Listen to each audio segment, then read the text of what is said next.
There was a couple of times last week where my partner and I were literally sitting with ice packs around our necks while we were working. In recent years, you may have noticed that you're packing away that parka and trading up to shorts and skirts earlier in the season.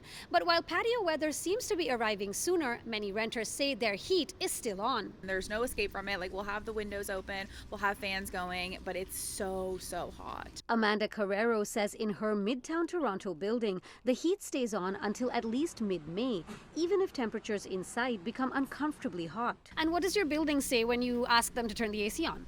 So usually they'll cite the bylaw. That heating bylaw states that Toronto landlords need to maintain a minimum temperature of 21 degrees Celsius between September 15th and June 1st.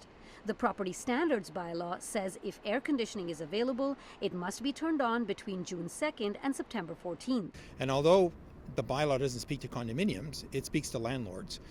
We have a number of landlords here. Ray Leclerc is the president of the Condo Corporation in his downtown Toronto building. He says he's aware that the bylaws say heat can be turned off and the AC can be turned on earlier if it's hot outside, as long as it's not less than 21 degrees inside the building. But they tend to err on the side of caution. Some people on one side of the building that are too hot, the other side of the building are too cold. So which one do you accommodate? Yeah. And when we don't have an answer, unfortunately, we have to fall to the bylaw. The City of Toronto tells CityNews that every year during spring and fall, the city reminds building owners and operators to please use their judgment when it comes to turning the heat off. But Councillor Shelley Carroll says the bylaw needs an overhaul and put forth a motion before Council last June to move away from a fixed date-based rule.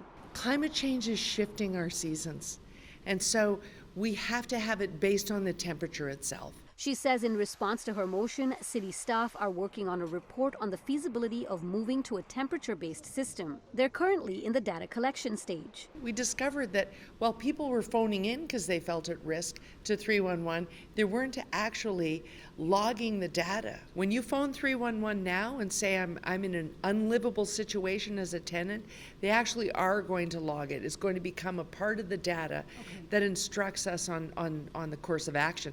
Plus, the city says staff is working in partnership with the C40 Cool Cities Network, an international organization of municipal representatives, to identify new options and measures to address the identified risks of high indoor temperatures on tenants and residents in multi-residential buildings. A full report is expected in the fall.